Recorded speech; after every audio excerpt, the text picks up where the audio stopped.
नमस्कार दोस्तों, रामधारी सिंह गुप्ता उच्च गति अभ्यास प्रतिलेखन संख्या 16 शुरू होगा 5 सेकंड बाद। स्टार्ट। अध्यक्ष जी, जिस समय पाकिस्तान ने भारत पर हमला किया था उस समय उन्होंने देश की रक्षा के लिए महत्वपूर्ण कार्य किया था। पूर्ण विराम।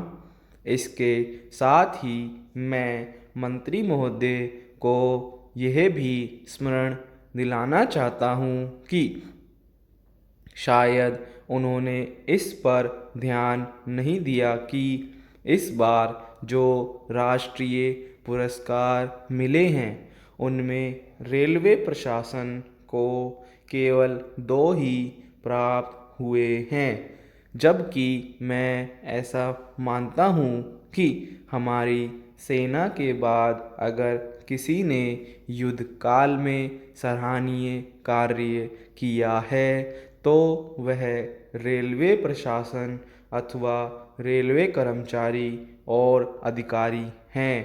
पूर्ण विराम। इसलिए उनके मनोबल को बनाए रखने के लिए और उनको प्रोत्साहित करने के लिए रेल मंत्री को इस बात पर भी ध्यान रखना चाहिए और इसका प्रयास करना चाहिए कि जो भी इस तरह के प्रोत्साहन मिले उनमें रेलवे का विशेष ध्यान रखा जाए। Next para. रेल मंत्री महोदय ने अपने वक्तव्य में भी रेलवे कर्मचारियों की प्रशंसा की है या उनको प्रोत्साहन दिलाया है। पूर्ण विराम।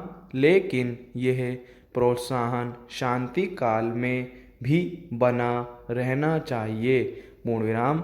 रेलवे ने युद्ध काल में जो काम किया वह तो देश की रक्षा का महान उद्देश्य था, लेकिन उसके बाद देश के निर्माण में या गरीबी मिटाने के लिए जो युद्ध होता है उसमें भी प्रत्येक रेलवे कर्मचारी का मनोबल उसी तरीके से बना रहे, इसके लिए भी रेल मंत्री महोदय को कुछ कदम उठाने की आवश्यकता है।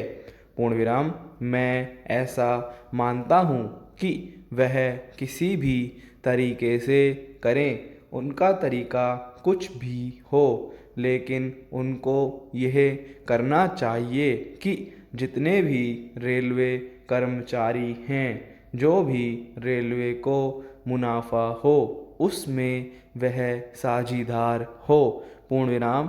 चाहे आप उनको बोनस के रूप में कुछ दें, चाहे किसी और तरीके से दें, लेकिन हर वर्ग के रेलवे कर्मचारी को मालूम होना चाहिए कि यदि वह देश के निर्माण के संबंध में ठीक तरह से काम करेगा तो उसको पुरस्कार के रूप में या वेतन के अंश के रूप में अपने वेतन के अलावा पैसा मिलेगा।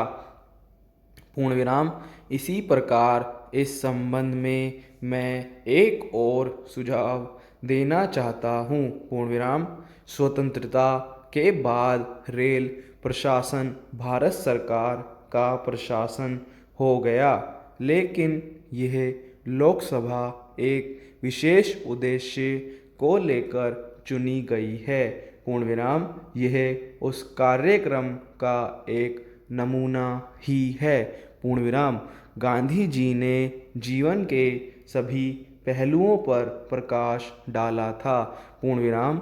धन को वे संयम से व्यय करने के हक में थे। स्टॉप।